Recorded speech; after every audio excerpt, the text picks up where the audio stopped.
खुलुमबाय लोगोफोर सासे 16 बैसोनि सेंग्रा गथ' आरो बै 16 बोसोरनि सेंग्रा गथ'आ मोनसे ओरैबायदि गेदेर खामानि मावो जाय खामानिखौ खोनासंबा नोंथांमोनाबो गिस्रोम मोनगोन जे सोरनिबा फिसालाया बेफोरबायदि माबोरै जोनोम मोनखो। बै सेंग्रा गथ'आ मावनाय खामानिया ओरैबायदि जाहैबाय बिसा बिफाया गेदेर साख्रि मावो आरो गुरुग्राम होननाय बै जायगानि मोनसे ससाइटियाव थायो आरो ससाइटि माने नोंथांमोना मिथिगौ बेयाव बिल्डिं गेदेर गेदेर दोङो आरो बै बिल्डिं गेदेर गेदेराव मोनसे फ्लेटआव थायो आरो बै फ्लेटनिफ्राय बियो मा खालामो सानसेखालि बिफा गैयै समाव बियो गंसे आइफन बायनो होननानै 20,000 रां बै बिफानि जि गद्रेज दंमोन बै गद्रेजनिफ्राय खावनानै लाना थाङो आरो खावनानै लांनानै बियो 20,000 दोथ' आइफन मोनाना बिनि थाखाय बियो मा खालामो बै 20,000 रांजों जुवा गेलेयो आरो बे जुवाखौ बियो सिखायदोंमोन अनलाइनाव मबाइलाव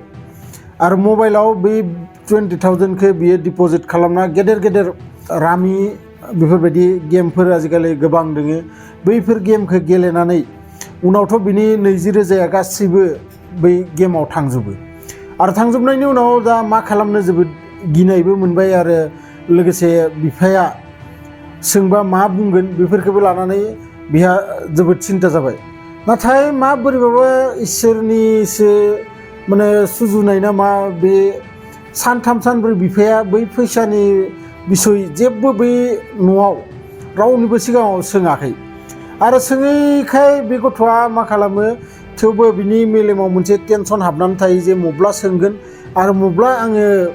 मा खालामगोन अब्ला सोंबाथाय बिदि साननानै बियो मोनसे प्लेन बानायो जे गावसानि खाथिनि जि फ्लेटआव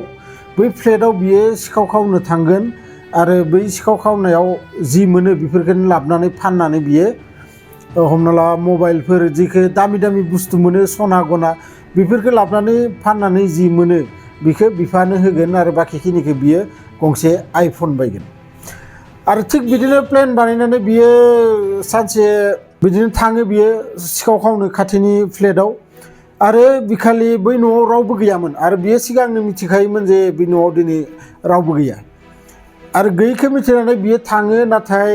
बे जेब्ला सिखाव खावनो हमो सिखाव खावबाय थायो बुस्थुफोरखौ बेगाव सोबाय थायो बै सोबाय थानायावनो बिसानि फिसाजो सासे 9 बैसोनि जागोन आरो बै 9 बैसोनि फिसाजोआ बिनि खामानिखौ गासैखौबो नुजोबो आरो नुनाय लोगो लोगो बियो बै गथ'खौ जायगायावनो गोदनायाव सेथेनानै बुथारनानै बियो गावनि जि नांगौ बेसाद गासैखौबो लानानै बै न'निफ्राय ओंखारबोयो। दाना मोना जेब्ला बै न'खराव मानसिफोरा फैबाय फैनायाव बै न'खरनि दरजा खुलिनानै नायबाय जे बै हिन्जावसा गथ'आ थैनानै दोङो आरो थैनानै थानाय नुनानै लोगो लोगो पुलिसनो फन हरनानै गासै जायगाफोरखौ नायो सोरबा सिखाव हाबफैदो होननानै मिथिखायो मानोना बिसानि न'आव थानाय जि बुस्थु पातिफोरखौ सब गाल्लाय गुजाय खालामनानै दोनदों आरो बेनि उनाव पुलिसा पस्टमर्टम खालामनो थिनहरो बै गथ'खौ आरो जेब्ला पस्टमर्टम रिपर्ट फैयो बै पस्टमर्टम रिपर्टआव लिरनाय दंमोन जे गोदनायाव सेथेनायखाय बियो जिउ गोमायो होननानै। बिनि उनाव दा पुलिसा तदन्त खालामनो हमबाय जे सोर बुथारखो बिखौ सोर सिखाव फैदोंमोन सोर बुथारखो बेफोरखौ गासै मानोना बै बिल्डिंआव CCTVबो गैयामोन आरो न'आवबो CCTV गैयामोन। नाथाय बै बिल्डिंनि जि मेन गेट बै मेन गेट मोखाङाव गंसे CCTV दंमोन आरो बै CCTVखौ पुलिसफोरा नायनायाव बेयाव भिडिअ'आव सासे गथ' हाबफैनाय नुयो बेग गंसे लानानै खालि बेग आरो 1 घन्टासो उनाव बिथांमोना नुयो जे बै गथ'नि बेगा एकदम गिलिर आरो गोबां बुस्थु सोनानै बै लामाखैनो ओंखारलाङो आरो ओंखारलांनाय बेखौ नुनानै बै जायनि फिसाजो थैदों बै न'खराव सोंबाय जे बे गथ'खौ नोंथांमोना सिनायो नामा आरो बे जायगायाव थानाय जेसेबां न' दंमोन बै गासैनि न'आवबो सोङो जे सोरानावबो फैदोंमोन नामा आरो गासैबो बुङो जे रावनावबो फैयाखै आरो जों बेखौ सिनायाबो।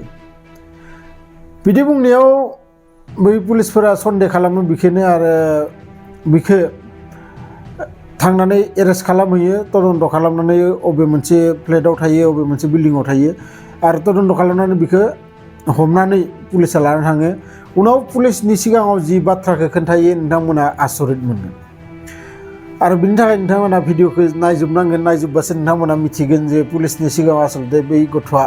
मा खोन्थानानै लानाय बियो सिखाव खावनायजों लोगोसे बियो मिथिखागौमोन जे सोरबा नङा सोरबा जुदि आंखौ हमफैयोबा बिखौ माबोरै बुथारनांगोन आरो बुथारनानै बिखौ मा खालामनांगोन माबोरै बै जायगाफोरखौ मोनसे सिचुएसन बानायनांगोन जे बियो मार्डार नङा गुबुन केससो बेफोरबायदि आरो बियो मबाइलाव नायै हप्तासे सिगांनिफ्रायनो ट्रेनिं लाबाय थायोमोन आरो ट्रेनिं लायै लायैनो बियो बै खामानिखौ मावो आरो बे गासै जाथाया 1 जुलाइ 2024 निमोन आरो बे आर्टिकेलखौ आङो वेबसाइटआव मैयासो मोननायखाय आं सानबाय नोंथांमोननोबो बे जाथायखौ खोन्थानाया मोजां जागोन मानोना आजिखालि जा दिन सफैदो गथ'फोरनिफ्रायबो